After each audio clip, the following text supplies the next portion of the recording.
Então há essa grande mobilização nacional de combate à dengue com o Dia D, que prevê veiculação de campanhas informativas na TV, nas rádios, nas redes sociais. Lembrando que na última quinta-feira o Brasil ultrapassou a marca de 1 milhão de casos prováveis e confirmados da doença no ano. Para falar mais sobre esse assunto, a gente conversa agora com o infectologista Celso Granato, diretor clínico do Grupo Fleury. Doutor, como sempre, muito obrigado pela atenção, pela gentileza, bem-vindo. Muito obrigado, Tiago. É uma pena a gente ouvir esses números, né, Tiago? Sem dúvida. Uma doença se disseminando dessa natureza, o pessoal não indo atrás da vacina. Realmente a gente fica muito triste, né, Tiago, de ouvir essas notícias, né? Sem dúvida. E, doutor, o que eu queria perguntar para o senhor é o seguinte: claro que esse momento da dengue é um momento que praticamente o Brasil nunca viveu, pelo menos não que se saiba, né, que existam os registros. E eu pergunto, é possível se basear na experiência de anos anteriores para saber quando teremos o pico desse primeiro semestre? Olha, Tiago, é muito difícil, viu? A gente não sabe se esse surto mais recente começou antes e vai terminar antes, ou se ele começou antes e ele vai se estender por mais tempo. É praticamente impossível, sabe? Porque dengue, ele é exatamente dessa forma, ele é cheio de novidades, né? A gente realmente não teve casos nessa dimensão desde 2015. 2015 teve 1.600.000 casos aproximadamente, e esse ano muito provavelmente a gente vai ultrapassar. Mas é sempre uma surpresa quando a gente tem cada ano, a gente não sabe se vai ter muito caso, se vai ter menos caso, quais são os sorotipos de vírus que vão aparecer, se é 1, o 2, o 3, né? O 4 já é mais raro. Então a gente fica muito com as mãos atadas, sabe, Tiago? Eu acho que a gente tem que fazer realmente isso que o Ministério está fazendo, que as secretarias estão fazendo, que é fazer todo esse combate, né? Chamar a atenção da população, vamos matar o mosquito, né? Só que isso precisaria ser feito, Tiago, todo ano. As pessoas se preocupam muito quando você vê que o número de casos parece aumentar, né? A gente tem uma noção como é que vai ser o ano seguinte, quando a gente vê lá para outubro, novembro, começam a aumentar o número de casos. Então, isso é um sinal de alerta para a gente que o ano que vem vai ser muito ruim. E esse ano foi a mesma coisa. E aí começam a tomar muitas medidas, Dia D, libera verba, essas coisas que a gente está ouvindo falar. Só que isso precisa ser feito sempre, mesmo que a gente não tenha um número grande de casos. Mas isso não é feito, né? Só é chamado a atenção quando começa a aparecer um número muito grande de casos, e aí já é tarde demais. Aí você não consegue reverter o processo. Sem dúvida. Doutor, eu vou chamar o Nelson Kobayashi, nosso comentarista, para participar dessa conversa. Kobayashi. Doutor Celso, boa noite, é um prazer falar com o senhor. A minha pergunta, doutor, é se há algum público de risco específico que tenha que ter mais atenção em relação a isso. Alguém que tem algum tipo específico, alguma comorbidade específica, ou recém-nascido, ou gestante, ou alguém que já tenha sido infectado. Quem é que deve dar mais atenção para não ser contaminado com a dengue? Boa noite, Nelson. Olha, sim, viu, vocês viram agora essa notícia, né, o número de mulheres grávidas, né? Então, a gente já sabe, todo ano é a mesma coisa, né? Que as mulheres são vítimas da dengue mais do que os homens, né? Na realidade do Brasil como um todo, né, não é o caso das grandes cidades, mas na realidade do Brasil como um todo, as mulheres ainda ficam mais em casa, né? E a fêmea do mosquito que pica o ser humano, ela mora dentro da nossa casa, porque ela precisa ficar, então ela fica dentro de casa. Então as mulheres ainda fazem um trabalho mais doméstico, né, do que fora de casa. Então a maior parte dos casos de dengue ocorre em mulheres e em crianças, né? E dentro do grupo de mulheres, a incidência é maior dos 15 aos 49 anos de idade, que é a incidência da gravidez, né? E a gente já tem uma série de estudos feitos no Brasil mostrando que a dengue na mulher grávida ela é mais grave, porque ela pode gerar mais abortamento, ela vai fazer nascer crianças de baixo peso, ela vai fazer nascer mais prematuros, né? Além da criança, quando vem a nascer com dengue também, né? Então, é sempre uma preocupação muito grande as mulheres de uma forma geral, mais ainda na mulher grávida. Agora, dengue é uma doença inflamatória, muito importante, ela inflama todos os órgãos do organismo, né?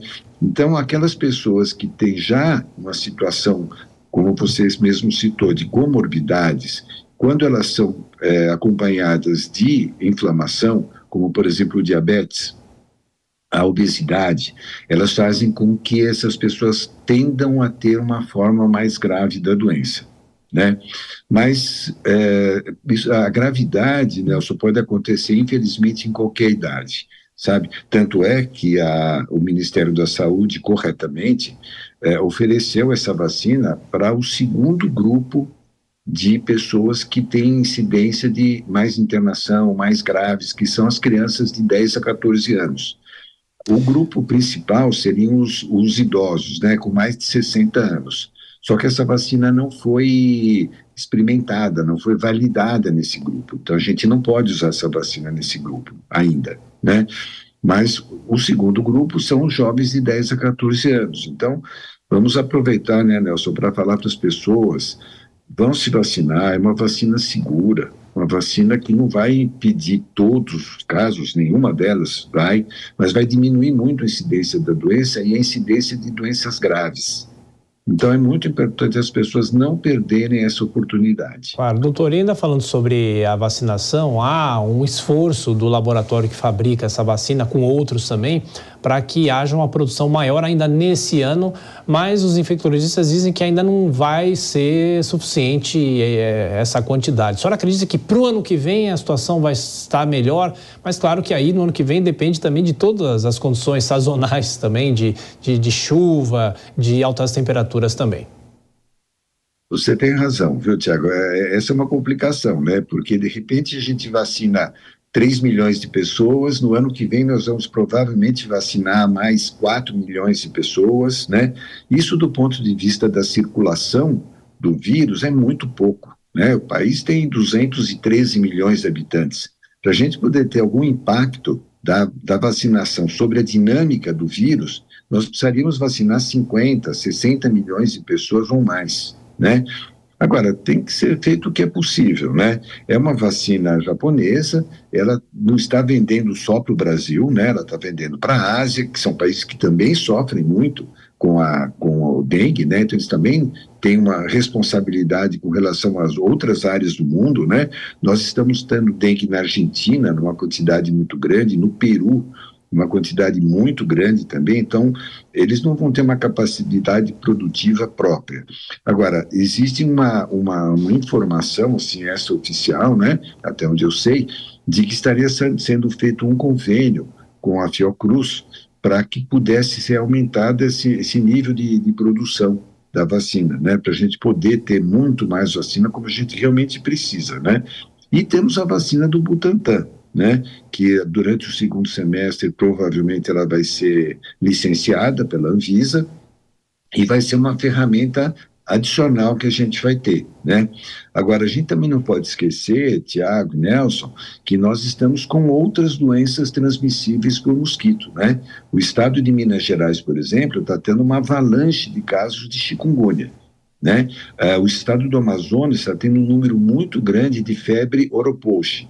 E nós vimos, inclusive, agora um caso no Rio de Janeiro, um caso importado, é verdade, mas são todas doenças transmissíveis por mosquito. Então, a gente precisa também continuar a combater o mosquito, porque, por enquanto, a gente não vai ter vacina contra a chikungunya, não vai ter vacina contra o oropouche, e pior, né, febre amarela, zika, né? Então, a gente tem que tomar todas essas medidas, né? Combater o mosquito através da nossa ação dentro da nossa própria casa, é uma coisa muito importante, né? Mas também vacinar as pessoas, né? Fazer todo esse movimento para acabar com o mosquito, porque senão a gente vai mudar de problema, né? Esse ano vai ser dengue, ano que vem vai ser chikungunya, vai ser zika. Então, nós temos que tomar medidas que são de mais amplo poder, né? Para combater todas essas doenças. Mais uma questão, Kobayashi? Sim, há uma confusão muito grande na população leiga, né, doutor, a respeito dos sintomas, se isso pode ser Covid, se pode ser dengue, se é um resfriado. Qual a orientação do senhor a respeito dos sintomas, os sinais de alerta que alguém pode estar ou não infectado com dengue e as diferenças para essas outras doenças também? Olha, Nelson, isso é muito importante, viu? Nós estamos vivendo uma situação muito incomum, né? Mas é uma realidade. Nós estamos tendo esse surto de dengue, nós estamos tendo um número absurdamente grande de casos de Covid e de influenza, de gripe, ao mesmo tempo. Números muito altos, né? E para piorar a situação, nos primeiros 2 dias, 3 dias de todas essas doenças, elas são muito semelhantes, né? Elas dão febre, dão um mal-estar muito grande, dão dores nos músculos, né? Dor atrás dos olhos, né? Então, nesses 2 primeiros dias, principalmente, é muito difícil saber se se trata de uma doença ou outra. Depois, tanto o Covid como a gripe vão ter sintomas respiratórios. Então, a pessoa vai começar a tossir, vai começar a espirrar, vai ter secreção, né, no nariz, né, dor de garganta. Então, esses sintomas não acontecem na dengue. A dengue para nessa fase mais inicial, com dor na cabeça, com mal-estar geral, mialgia, mas não tem sintoma respiratório. Separar Covid de gripe é um pouco mais complicado. Isso, em geral, vai depender da gente fazer alguns testes, né? Mas separar de dengue, não. E por que isso é importante? Porque a gente precisa ficar de olho naquilo que a gente chama de sinais de alerta da dengue, né? A maior parte das pessoas vai ter uma evolução tranquila da dengue, né? Mais de 95%. Mas uma parte das pessoas vai evoluir para uma forma de dengue com sinais de alarme, que correspondem a vômitos, uma quantidade muito grande de vômitos, a pessoa não consegue tomar água para repor aquilo que ela perde pela febre, né? A pessoa vai começar a ter muita dor na barriga, só de palpar a barriga da pessoa, a pessoa vai reclamar com muita dor, o fígado aumenta, né? Essas pessoas precisam ser hidratadas num ambiente mais hospitalar, pronto-socorro, uma UBS. Então, quando a pessoa está com dengue, então começou aqueles sintomas, né? Dor de cabeça, febre, mal-estar.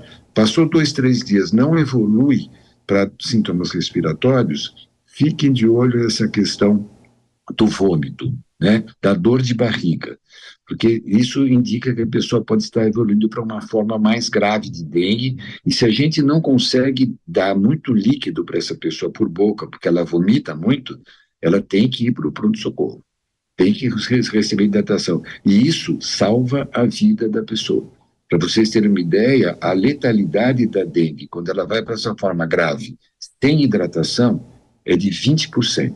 Quer dizer, cada 5 pessoas, uma vai morrer.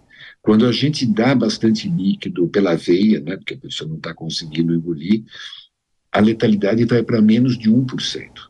Então, nós vamos salvar vidas. Então, a pessoa tem que ficar muito atento com essa questão dos sinais de alarme, né, para levar logo para o hospital, para fazer hidratação, e aí a gente pode controlar, evitar toda essa mortalidade que a gente está tendo. Dr. Celso Granato, diretor clínico do Grupo Fleury, muito obrigado pela entrevista, pelos esclarecimentos, e voltaremos a nos falar. Um bom fim de semana. Um abraço para o senhor. Muito obrigado a todos. Bom final de semana para todos.